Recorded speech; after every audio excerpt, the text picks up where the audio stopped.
علی الاسلام ومن توفیتہ منا فتوفہ علی الایمان آمین آمین۔ کل نفس ذائقۃ الموت، یہ قرآن حکیم میں کئی دفعہ یہ آیت ریپیٹ ہوئی ہے کہ ہر جان کو موت کا مزہ چکھنا ہے، اور یہ بات بالکل طے ہے کہ ہر شخص کی موت کی جگہ، ٹائم، سیکنڈز تک اللہ تعالیٰ نے ڈیفائن کر دیا اس کی تقدیر میں، وہ آگے پیچھے نہیں ہو سکتی، نیور، ناٹ ایٹ آل۔ اور یہ جو بخاری مسلم میں آیا نا کہ جو شخص چاہتا ہے کہ اس کی عمر دراز کر دی جائے، اس کے رزق میں فراوانی ہو، وہ اپنے رشتہ داروں کے ساتھ حسن سلوک کرے، تو یہ بھی تقدیر میں لکھا ہوا ہوگا کہ اس کی عمر ہے 60 سال، لیکن یہ اپنے رشتہ داروں کے ساتھ حسن سلوک کرے گا، اللہ تعالیٰ اس کی عمر 70 سال کر دے گا، وہ بھی لکھا ہوگا، وہ 70 ہی ڈیفائن ہوئی ہے، وہ 60 کا 70 بننے کے بعد جو 70 ہے وہ اللہ تعالیٰ نے لکھا ہوا ہے، ٹھیک ہو گیا جی؟ تو یہ اللہ تعالیٰ کے یعنی فیصلے قرآن حکیم بالکل واضح ہے۔ سورہ آل عمران میں آتا ہے کہ جب غزوہ احد کے موقع کے اوپر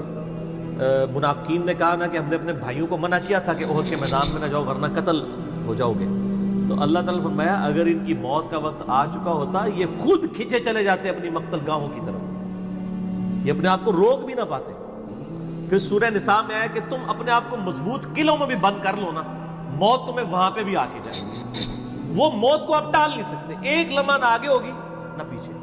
سورہ لقمان کے بالکل اینڈ میں آتا ہے نا کہ 5 علوم اللہ تعالیٰ کے ساتھ خاص ہیں،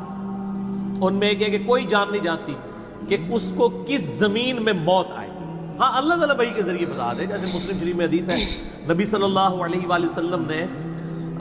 غزوہ بدر سے ایک دن پہلے زمین پہ لکیریں کھینچ دی تھی بدر کے میدان میں، یہاں کل ابو جہل کی لاش ہوگی، یہاں عتبہ کی ہوگی، یہاں امیہ ابن خلف کی ہوگی۔ سر اب آپ عمر سیریز دیکھیں نا، وہاں آپ کو لاشیں پڑی ہوئی نظر بھی ہیں، ٹھیک ہو گیا جی؟ تو یہ آپ صلی اللہ علیہ وآلہ وسلم نے پہلے ڈیفائن کر دی تھی ساری چیزیں، تو یہ اللہ تعالیٰ نے آپ کو وحی کے ذریعے بتایا تھا، اللہ تعالیٰ بتا سکتا ہے اپنے پیغمبر کو، تو واقعی موت کا وقت مقرر ہے، وہ ٹل نہیں سکتا۔ لیکن اس پہ یہ بھی سوال ہوتا ہے کہ اگر کوئی شخص کسی کو قتل کر دے تو پھر اس کا کیا قصور ہے؟ وہ اللہ تعالیٰ کا ایک قانون ہے، اس نے مرنا تو تھا، اس میں کوئی شک نہیں ہے، لیکن دنیا میں اللہ تعالیٰ نے رولز اور ریگولیشن کے ساتھ دنیا کو جوڑا ہوا ہے۔ سورۃ البقرہ میں آیا کہ قصاص میں انسانیت کی زندگی ہے، سورۃ المائدہ میں آیا جس نے ایک جان کو ناحق قتل کیا اس نے پوری انسانیت کو قتل کیا، اور جس نے ایک شخص کی جان بچائی پوری انسانیت کی جان بچائی۔ لہٰذا یہ جو کوئی کسی کو قتل کرے گا تو قرآن میں ہے قصاص کے اندر انسانیت کی زندگی ہے۔ انسانیت 2 چیزوں پہ چل رہی ہے، احترام جان اور احترام مال۔ اگر یہ 2 چیزیں نکل جائیں تو معاشرہ نہیں چل سکتا۔ گوروں کا معاشرہ ہم سے بہتر کیوں ہے بغیر ریلیجن کے؟ احترام جان احترام مال ہے، جسٹس ہے، انصاف ہے، عدالتیں آزاد ہیں، جہاں پہ احترام جان بھی احترام مال بھی ہے۔ سالوں تک وہ ثبوت ڈھونڈتے رہتے ہیں، اس کے بعد بندے کو پکڑتے ہیں، یا بندے پکڑ کے غائب ہو کے مرا جاتے ہیں، ان کے رشتہ دار عدالتوں کے چکر کاٹتے رہتے ہیں کہ جی ہمارا بچہ اٹھایا گیا، نہ عدالتوں کو پتہ ہوتا ہے نہ اور کسی کو پتہ ہوتا ہے۔ تو یہ چیزیں تو پھر ظاہر ہے کہ ایک ریونج کریٹ کریں گی نا۔ ہم اس لیے کہتے ہیں عدالتوں کو آزاد ہونا چاہیے، عدالت سے اوپر کوئی نہیں ہونا چاہیے، عدالتیں آزاد ہوگی باقی سارا سسٹم بہتر ہو جائے، ٹھیک ہو گیا؟ تو یہ یعنی اللہ تعالیٰ نے وقت مقرر کر دیا ہے، وہ آگے پیچھے نہیں ہوگا۔ اور آپ دیکھتے ہیں کتنے لوگ موت کے منہ سے واپس آ جاتے ہیں۔ حضرت خالد بن ولید رضی اللہ تعالیٰ 100 سے زیادہ مار کے لڑے انہوں نے،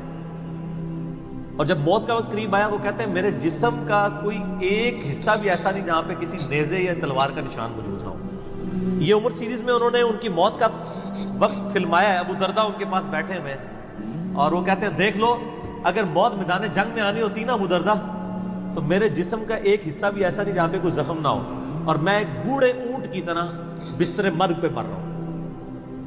میدان جنگ میں نہیں شہادت ملی، شہادت اتنی آسانی سے نہیں مل جاتی انسان کو، وہ اللہ تعالیٰ جس کے لیے ڈیفائن کرے گا۔ باقی یہ کہ اللہ تعالیٰ نے ان کو ایک فضیلت دی کہ وہ اللہ کی تلوار تھی، ظاہر تلوار تو ٹوٹ نہیں سکتی تھی، تو جو لوگ اللہ کے لیے زندگی گزارے وہ عام حالت میں بھی مرے اللہ تعالیٰ ان کو شہادت کا رتبہ عطا فرما دیتا ہے۔ میدان جنگ میں جانے سے موت نہیں آتی، کتنے لوگ موت کے منہ سے واپس آتے ہیں، اور سر ایئر کریش میں لوگ بچ گئے ہوئے ہیں، اور تو اور چھوڑ دیں